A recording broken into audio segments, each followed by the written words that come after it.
You're listening to How I Sell, a podcast built for early career sales professionals. You'll hear stories, best practices, and guidance from top sales leaders on what it takes to become a sales superstar. Today's episode is made possible by Revved Careers. Revved is on a mission to build the next generation of workforce-ready talent.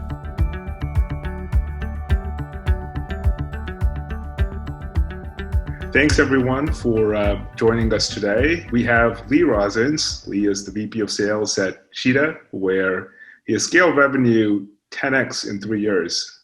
Prior to Cheetah, Lee crushed sales at Single Platform and JobBook, has been named a LinkedIn Top 100 Sales Star. And from others that we've spoken to, Lee seems to be someone that's incredibly positive. Quite honestly, we need a bit more of that these days, more so than ever.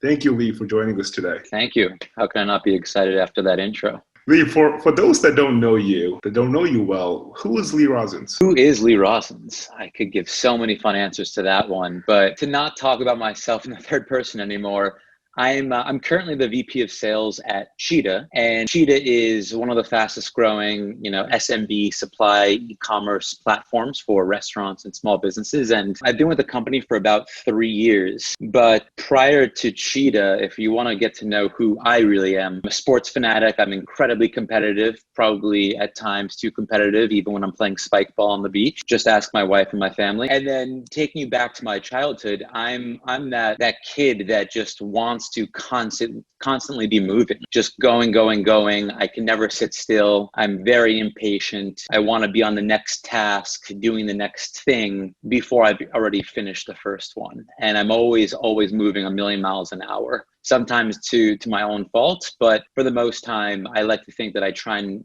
put myself in a position where I'm a step ahead. And growing up, my father owned and operated a chain of bagel stores. So for better or for worse, I was exposed to the SMB world from a very young age, how it's run, the operations, the finances, the day-to-day. And it really gave me this perspective into kind of how all of these small business owners who have such a passion for what they do are kind of, the odds are stacked against them. And I knew that there was a lot of room to help these people out, given that that's the world I grew up in. So take that with my parents' energy. And I knew that I was going to be a salesperson if I was going to take anything away from them. Is that the years that you'd spent as a Associated Bagel Emporium? Is that the family business? You've got it. Yes, I have had one too many bagels in my life. That's amazing. It's interesting that you mentioned a little bit about your formative years. And I know that there's another podcast out there where I think someone asked you who has had the biggest impact on you. And you spent a little bit of time talking about your father. We'd love to, learn a little more about those formative years, right, where you were working in the family business. You decided to pursue a 4-year degree. It looks like you've, spent time moving a little bit from one college to another. You played baseball. What was the younger Lee Rozins like? What were you aspiring to do? So I was one of those guys who pretty much got excited about everything. And when I mean everything, I mean if I had a great sandwich, I made sure everybody around me was going to order that exact sandwich the next time they went to a deli. If I just saw a movie that I loved, there's no way that my friends weren't going to watch the same movie. And it wasn't me trying to sell anything. I wasn't getting paid to express my opinions. I just wanted people to share in my passion and what I loved as much as I did. So there was this whole childhood of me being the kid that just got overly excited about every little thing. And for anybody that's in sales, like, you very much understand that you need to kind of transfer that excitement to your prospect that you're trying to sell to. And the better job that you do of getting them excited about whatever it is that you're selling, the better job you're going to do of selling them, right? So it was a very natural transition for me. But to take a few steps back, it was rooted in my parents. Both of my parents were the two most, and I still think to this day, the two most social people that I've ever come across. Like, if you see them in a crowd of strangers, they're going up to them and they're starting a conversation. They're always the parents when you're much younger that you just get embarrassed about because they're talking to all of your your second grade parents, and you're like, oh, I don't want you to talk. Like, they're just starting conversations with everybody. And over the years, I started to realize all the benefits that came from that and the type of people that they were and that they kind of made, me and my siblings. So referring to the podcast comment that you mentioned, Manoj, back in the day, my parents went through a pretty bad divorce. And very quickly, my family was split up. We went from being this beautiful, happy family that was no longer. And still to this day, there's a feeling of that divide between the family because of the tough divorce my parents went through. But at the same time, my father also lost the business to his brother. And we went from, again, this one happy family to this not really so happy family. And additionally went from this very comfortable family that was part of this great business to no more. And I very quickly, along with my brother and my sister, had to adapt to this new lifestyle. And what constantly pushed me through this were the positive words that both my mother and my father were feeding us. And it was genuine, but more specifically, my father, he is just somebody who looks through everything in life in this optimistic glass half full way. And I truly do attribute a lot of my success and just what got me through these difficult times to my father's advice and this constant just ingraining inside of his kids that things could always be so much worse, right? That there's so much to look forward to. You have your whole life ahead of you, right? Like, there's plenty of people in our shoes. And you know what? That finish line is there. So let's do everything we can to get ourselves there, whether it's success or happiness, whatever the case may be. And I ate it up, and I absolutely let every single second of it resonate with me. And it's what propelled me forward. Thanks for sharing that deeply personal story with us, Lee. Often the worst of situations, and when life deals you some lemonade, well, did I mess that up? Life deals you lemons. You make the best out of it. And it looks like all of this conflict and all of this struggle is what solidified your belief that turning negatives into positives, and I know that that's something that you subscribe to, that was somewhat of a turning point, in that it's easy for me to sit and say, hey, you need to turn negatives into positives, but it's a different thing where you actually had to implement it in your own life, where circumstances that were beyond your control were indeed negative, and you had to turn that around and make that positive. But that's an incredible story, and I'm sorry that you had to go through it. But in many ways, it seems like it's made you what you are today. You put it perfectly. Yeah, I appreciate the empathy, but some people say, things happen for a reason, right? I'm not sure if that's the case here. Of course, I wish my family was still together. Of course, I wish my father sold the business, but I absolutely was forced, with my back up against the wall, to learn quicker in certain areas, to make certain adjustments, like many people are doing in this current scary climate that we're all living through, right? You're forced to adapt in certain ways. And yeah, I was forced to adapt, and I don't know if I'd be where I was today if that all didn't happen. Another thing that you had mentioned, and the passion really shines through, is the second you're excited about something yourself, the more empowered you are to be an evangelist for that product or that service. There's another school of thought, and I'd love to get your perspective on it. Another school of thought is sales is sales, right? Apply the process. You can sell anything. Doesn't matter. What's your theory on that? Do you think that folks should be naturally excited to sell what they're selling, and that the idea that you can sell anything as long as you follow a process is not necessarily true? Where do you kind of stand on those two ends of the spectrum? It's such a great question, right? Everybody's always, I think, contemplating this. So my answer is super, super concrete here. There has to be a process for anything that you do if you want to scale from a sales leader's perspective, or from a salesperson who's trying to constantly chip away and get better, right? You keep everything constant, you understand what the variables are, and you see if it's working or not working, and then you just keep coaching yourself and getting better. But to go back to the first part around the excitement, there's this common misconception that most people buy based on logic, and it's just not true. There's been tons of studies that have been done, and people make decisions based on emotion. That's how most people make decisions through all walks of life. It's based on emotion. So when you think of emotion and how do you transfer something that triggers specific emotions in others, right? It's through your own emotion. It's through different movements. And your excitement is one of the easiest and most organic ways to get somebody else's emotions humming, right? To truly believe in what you're talking about. If I were to just simply take my tone and keep it one way that was super monotone, not excited, and say something to you like, this is the greatest podcast I've really ever been on, versus this is the greatest podcast I have ever been on. I said the exact same thing twice there. But one, I said it with excitement, where I would imagine I resonated more with you guys. And the other one was kind of just like, I didn't really care about it. I wasn't excited.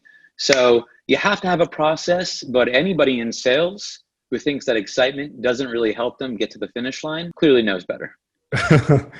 Well, on that note, what got you excited about single platform? I think you're the second person that we've had conversations with that have had a history of spending some time there. And it almost seems like this magical place where you kind of had to bust your tail off, and it wasn't easy, but it's transformed the lives of many.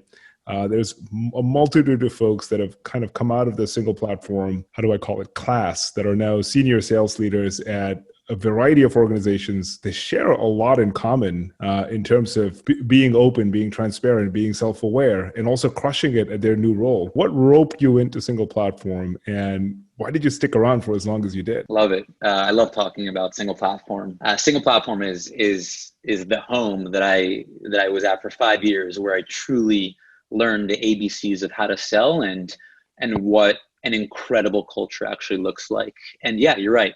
Some of the most powerful people in sales to this day came from that school of sales at single platform. So to answer your question, the second I interviewed with their VP of sales at the time, Adam Liebman, immediately we connected on every single point, and it felt like I was talking to somebody who had been my best friend for a long time, even though he was about to be like my boss's boss's boss.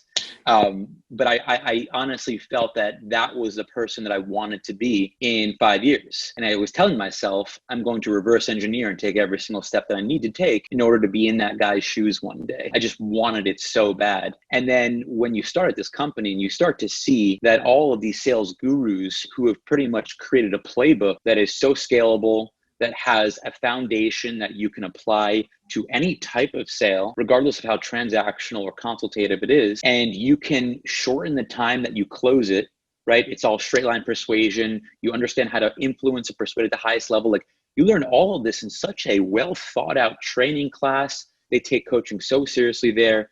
It truly does put you in the best position to get your sales career off on the right foot. And I'm so grateful to have gone through those doors. To this day, some of my closest friends went through the same doors that I did and are running their own sales teams all over New York City, San Francisco, all throughout, the SaaS or the SMB world. That place is a place that anybody that's looking to still to this day start their sales career off on the right foot.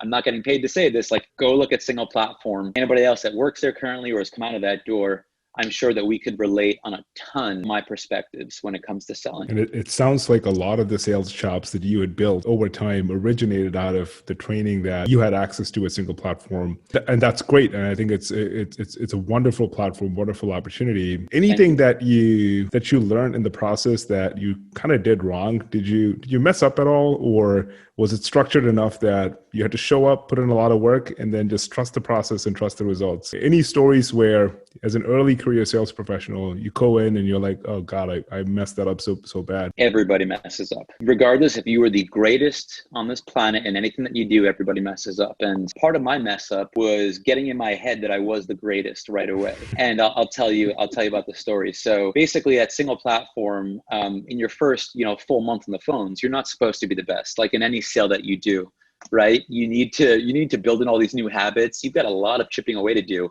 And I found immediate success, meaning in my first full month, I, hit over 400% of my quota. I actually shattered the record for the most sales ever in a month. And I was just on top of the world in my own head, right? And this is where I learned. So immediately I did nothing wrong for a 2-day span, and things just weren't going my way. And I basically rode this sales roller coaster, which a lot of us know to be the ups and downs of sales, right? The mental toll that you could take if you let it get the best of you. And I was letting it take advantage of me, right? I thought that I was this like unstoppable force that will never go another day without closing down a sale. And then I did nothing different, but I had those days. But I let those days get much worse, where I was going on to every call with this like not so confident attitude anymore. You know, I was thinking that I was going to lose. I sounded like a person who didn't want to talk to over the phone.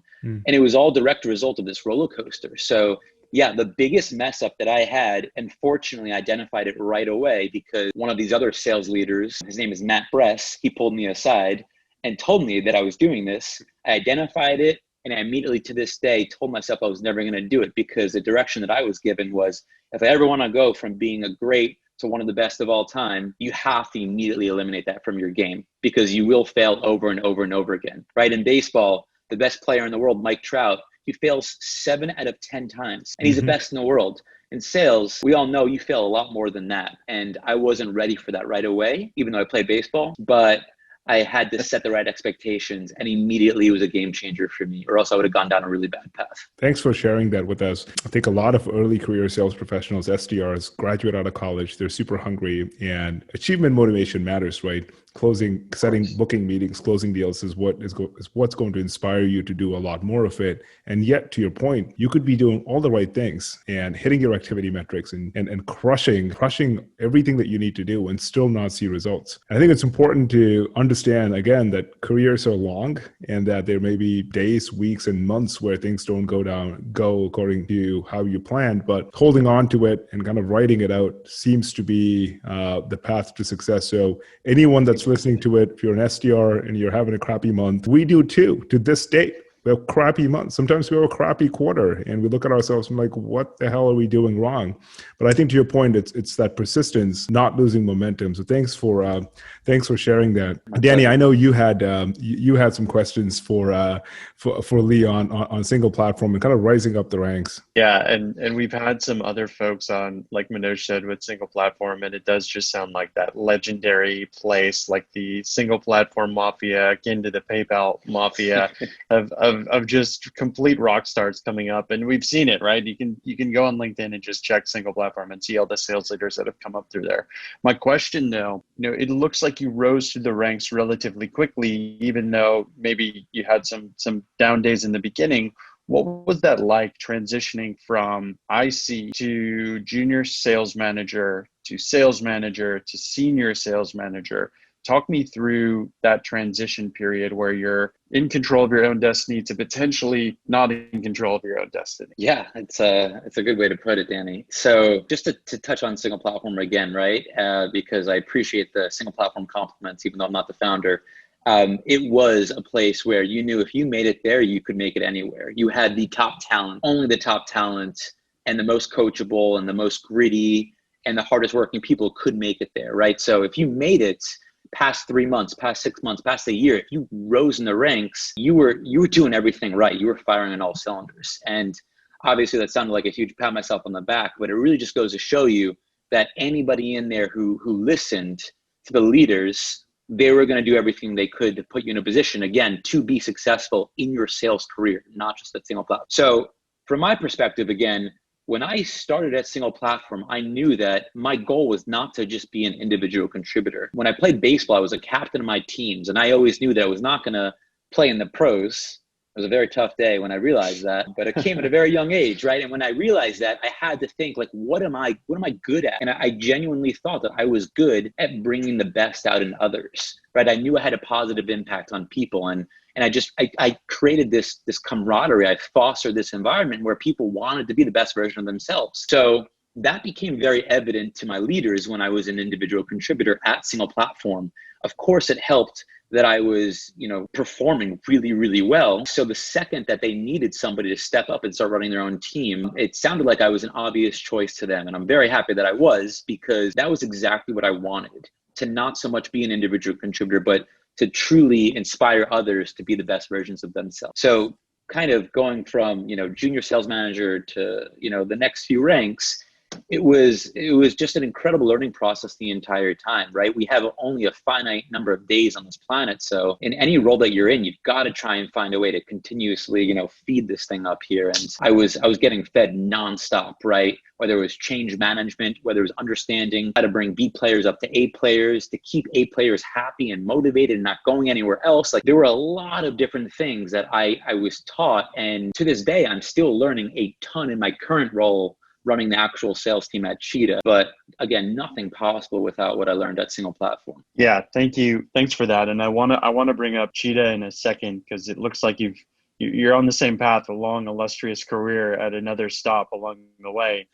Thank you. My question is, I know that others we've interviewed have had this difficulty going from kind of player to player coach to player manager to manager, managing their peers from working alongside their peers. I'm guessing by the positivity you show and the way that you approach interacting with others, it maybe wasn't so difficult. But was there anything that you had that was difficult along the way of making that transition? When you're not the one that's in 100% control of your performance and what you make, it's a very difficult transition. And when I first became a manager and I was responsible for 10 other reps' performance for that month, I was very quickly learning that some reps, obviously, there's only so much I can do. Sometimes it's just not their cup of tea, and sometimes I need to do better, right? So I found out that even though I am 100% accountable for the performance of this team, no ifs, ands, or buts, no excuses, that it's tough, right? Just like sales is tough, you're gonna fail. Sometimes when you're not directly responsible for your performance and the money that goes in your pocket,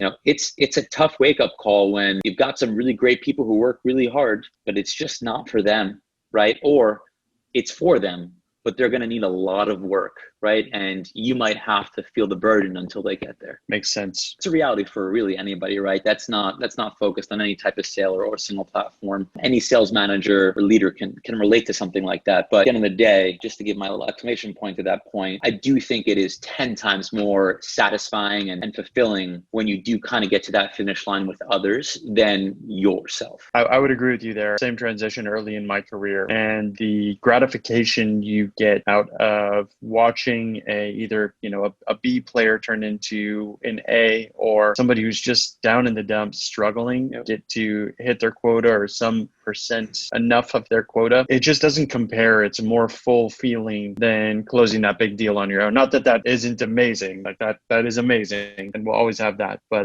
that there's just a more complete feeling when you watch somebody else do it. So when you think about cultivating talent, what are some of the key aspects you look for with junior folks, potentially our audience coming right out of school or that second career right after that? I think you want somebody who wants to be amazing, right? You want somebody who's obviously super motivated, who is gritty, who is going to open their ears and try and be a sponge as much as possible. Like, those are all of, I think, the obvious answers that people will give you, and I completely agree, right? Give me the coachable person who's going to work very hard, who's basically like a blank slate that I can pretty much sprinkle all my spices onto them, and they're going to conform into what I want, right? And that's what you get with like more junior people who kind of don't really have all these fixed ways. Regardless if they're junior or not junior, right? Whoever you bring on board, I care a ton about, and this goes into the positivity part of me, about somebody coming in and understanding that every single thing that they do, every action that they take, it's going to either have a positive or negative impact on somebody else around them in the office or through our remote office now. And I want someone coming in who looks at life through the right lens, where they're exuding positivity, they're grateful for everything that they have, and they see opportunities in everything, right? They're resourceful, because those people will organically bring up the performance of every other person around them. Because when we're in positive states, right, there's just so much research and so many studies have been done on this. I won't go into that because it'll take like an hour, but it's so evident that when you're happy and you're in this uplifting mood, you will perform better in anything that you do, whether it's, doctors, salespeople, right? There's just across the board. So if that is the case and it makes you feel better about yourself and you enjoy what you do more, why would you not try and foster an environment that is that, right? And it starts with each one of the reps, each one of the members has a responsibility to create that. And it's obviously much easier when you bring in people who you see, you know, in the interviews or just the way you interact with them. They're positive. Like they see every challenge as an opportunity, right? They're not negative. They want to get better. They truly just have a smile on their face and they're happy to have the circumstances that they've been dealt. It's great. It's the growth mindset in action, right? Bringing, instead of facing everything like it's a blocker or obstacle you can't overcome, you turn it into a challenge and an opportunity, which is awesome to see. How are you bringing that environment? It sounds like probably innate in you as somebody who's supremely positive and has faced obstacles early in your life or your career and brought that to Cheetah. And what are some of the specific things that you're installing both for junior sellers and senior sellers alike? Yeah, sure. So I think there's a ton of empowerment that has to go into this. You want everybody to feel like they can take specific actions every single day to help, you know, reach that finish line. In this case, the finish line is a very positive, you know, motivated, inspired culture that's really going to drive results, right? And our team, it's great. Like every morning we have a 5 to 10 minute, you know, yoga and stretching that we do. Somebody's empowered to lead that, right? Every single day, somebody's responsible for bringing great quotes. In my opinion, whoever is not looking at different quotes every single day is just missing out, because those are literally formulas for success from the most successful people in the world to ever do what they did, right? So we bring those to the table. This is a great spinoff of the quotes. True story. We had everybody in the office vote quote that resonated with them. And I promised to them the quote that had the most votes, we were going to blow up and put on the wall. Could you guys guess in this conversation the quote that won? It was, surround yourself with people who lift you higher. Thank you, Oprah. But I think that the first step here, to not give you guys too long of an answer, is to just make everybody aware of how much you value this part of your culture, right? How much you care about all of this. And then everybody understands that it's a constant, just common denominator in everything that you do, because it's been talked about a ton. People truly care about it. It's not neglected. It's important that we all feel like we are a cause of the result. Legitimately give folks accountability over the positivity and inspiration in the culture on a day-to-day basis. And you applied specific actions to it. Even, you know, just the quote thing, right? They get to choose which quotes make it to the wall. That's awesome. And that matters, because you look at it every day now and see how impactful that quote is. 2 more questions before we get you out of here.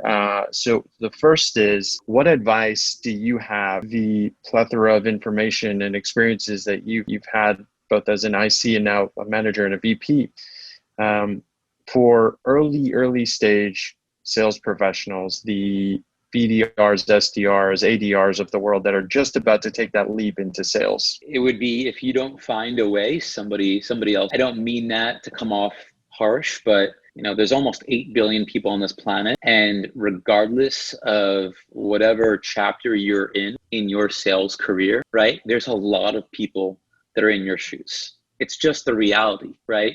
And understand that somebody is going to get to the same exact finish line that you're shooting to get to. So just knowing that is the case is enough for you to understand every single step that you need to take in order to get there, and allow your mindset to drive that. Your mind believes that it will happen, and it will happen. But if you don't believe it will happen, it won't happen. But something that I convince myself and everybody else that I work with is just that. Right? There's always 10 people doing what you're doing. One of those people, maybe 2 of them, will get to the finish line. Knowing that that's the case, you better do everything you can to ensure that you're one of them. It's inspiring. I kind of want to go build more Ramped right now. I was going to say the same thing. Good. Mission accomplished. Great, man. Do you want a job at Ramped? Better question. Do you want to run it? Exactly. So last question. It's 2020. And hindsight is obviously 2020. But if you could go back in time, now that you do have the benefit of hindsight, and give a young Lee a piece of advice, what advice would you give him? I could give a young Lee a piece of advice. The advice that I would give him is focus on data a lot earlier on. Reason being is I wasn't super data driven until I was put into more leadership type roles. I was kind of just like me, focus on my script, focus on my sale, focus on the process. And I kind of like neglected the data. But I think as you kind of graduate into these higher tier roles, whether it is continuously along this individual contributor route, which is great, or if you go into a leadership role, you need to start understanding how data drives a lot of decision and the better decisions, right? So I would tell the younger Lee to start understanding how I can, slice and dice the data to make better decisions quicker from a very, very young age. That's great. Something that is critically important to success, sales being not only a numbers game, but run on numbers, run on data, charts, analytics, especially now with a robust tech stack at most companies that we work with as well. Lee, thank you so much for being on the podcast.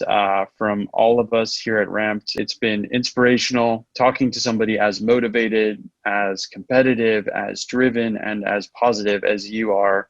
We truly appreciate it and hope to have you back someday in the future. Likewise, guys. This was a real pleasure. What a Friday. Awesome. So for all of us at Revved Careers, this has been How I Sell. Thank you for tuning in. Until next time. See ya.